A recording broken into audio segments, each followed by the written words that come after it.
Тұздың емдік қасиеті өте мол. Тамағыңыз жыбырласа, мұрныңыз қышыса, тісіңіз ауырса, көпшілігіміз алдымен тұзды сумен шаямыз. Табиғи әрі қауіпсіз тұздың мұнан өзге де ауруларға ем екендігін білесіз бе?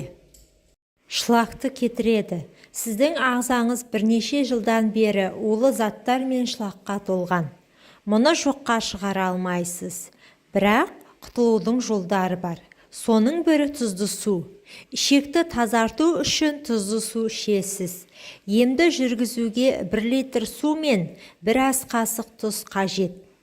Ыдысқа суды құйып, отқа қойыңыз. Қайнап шыққан соң 1 ас қасық тұз араластырып оттан аласыз. Жылған кезде шыны ыдысқа сүзіп құйыңыз. Дәмі ұнамаса 2-3 тамшы лимон шырынын қосыңыз. Дайын болған емдік суды 3-ке бөліп күніне 3 рет ішесіз. Емделу мерзімі 5 күн. Артық салмақтан арылтады. Ол үшін ваннаға ыстық су толтырып тұз араластырасыз. Салқындаған кезде ваннаға түсіп 15 минут жатыңыз. Бұл су қан айналымын жақсартады. Ағзадағы артық сұйықтықты шығарады. Гайморит пен созылмалы ринитті емдейді. Жарты стакан жылы суға жарты шай қасық тұз араластырыңыз.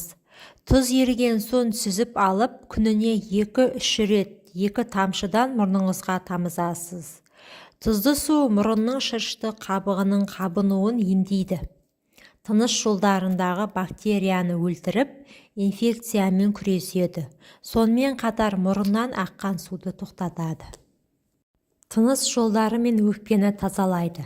Тұздың құрамындағы кальций, күкірт және басқа да минералды заттар суыққа қарсы күреседі, әрі микробты жояды. Ол үшін тамағыңызды күніне 4-5 рет тұзды сумен шаясыз. Тұз су тамақтың қызарғанын кетіреді, әрі өкпедегі қақырықты сыртқа шығарады. Күйзеліспен күреседі. Йод, бром және магний жүйке жүйелеріне пайдалы. Ал бұл заттарды тұздың құрамынан аласыз. Ол үшін ваннаны жылы суға толтырып тұз араластырасыз. Сонан соң тұзды суға түсіп 15-20 минут бұлау қабылдайсыз. Бұл ем ағзаны Д дәруменімен қамтиды.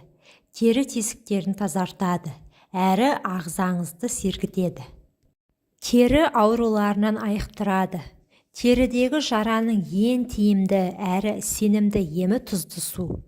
Емдік қасиеті мол сумен жараны жусаңыз, жуық арада оң нәтижесіне көз жеткізесіз. Ай толмай-ақ жараның беті қарайып жазылады. Жүректі сақтайды. Дәрігерлер жүрек қан тамыр ауруларында тұзды суға шомылуға кеңес береді.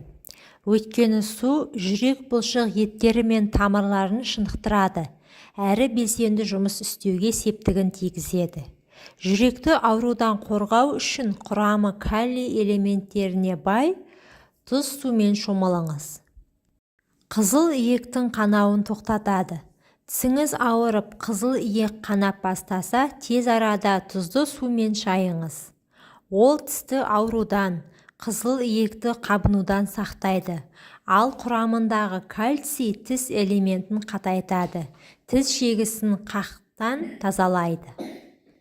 Назарларыңызға рахмет. Менің каналыма тіркеліп, видеоға лайк басуды ұмытпаңыздар, пайдаларыңызға жарасын.